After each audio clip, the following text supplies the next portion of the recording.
Good morning and welcome to the Vocal Voice and Fact or Fiction Friday. I'm here today with my good friend Tim Snow from the George Snow Foundation. And it's that time of year we're getting ready for the Boca Ballroom Battle. It is coming up quick. Thanks. So tell us what's exciting about this year's Boca Ballroom Battle. I think what's most exciting are the group of community dancers that we have in place this year. They have all taken this challenge very, very seriously, and they are out there beating the bushes, raising money for the George Snow Scholarship Fund and the young people that we serve.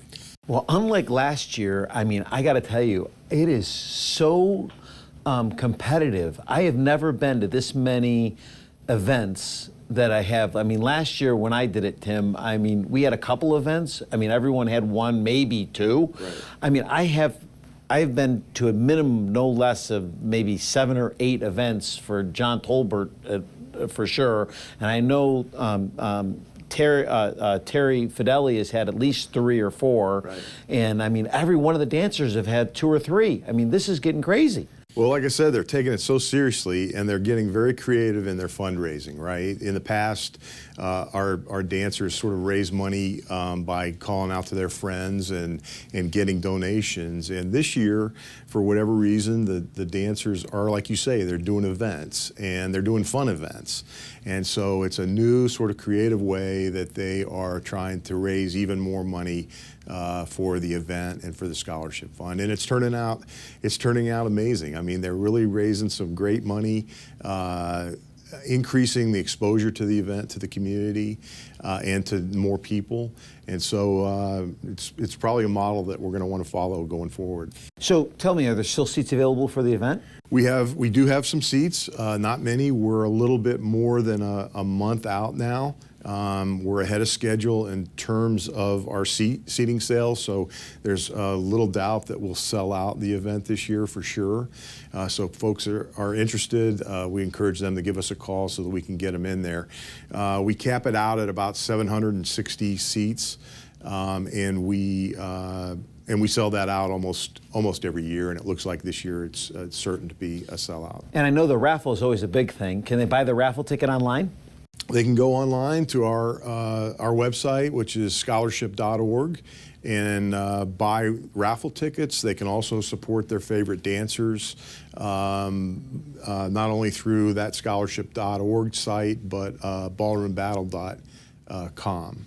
And you can go on there, watch the dancers' progress. Every dancer has their own sort of web page and website. And so you can see videos of the dancers, pictures of them taking lessons, and read a little bit about them.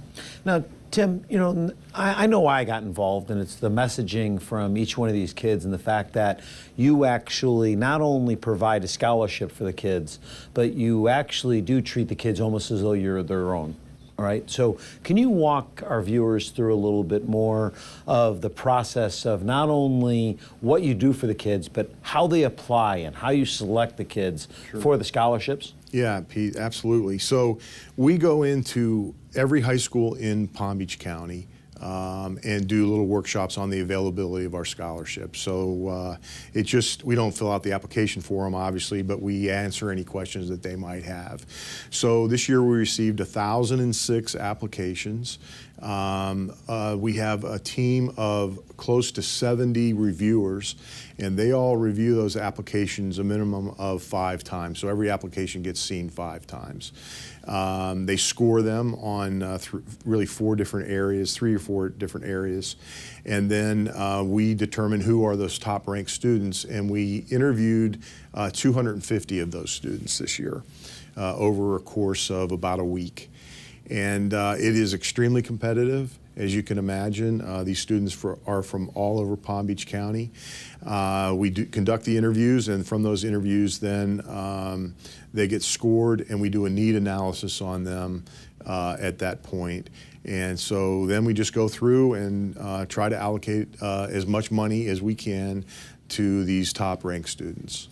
Now, this year, you gave out a little over $1 million in scholarships, correct? Yeah, $1.1 million. That is unbelievable. Yeah, it's milestone for us, and we're looking forward to continuing that going forward. And although we're here today talking about Boca Ballroom Battle, that's not the only program that you have. You do other events for the Boca Ballroom Battle. Can you go over the few of them?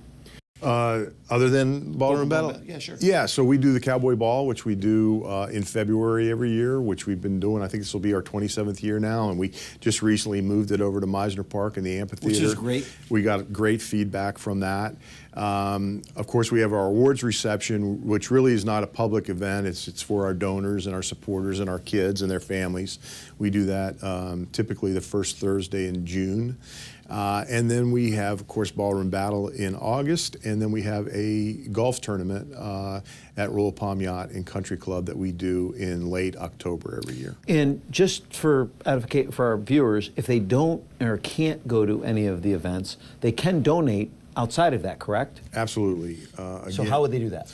Well, it depends on how they want to go about it, but they certainly can send us a check, or they can go online at that scholarship.org site and make a contribution and specify how they want it to be used.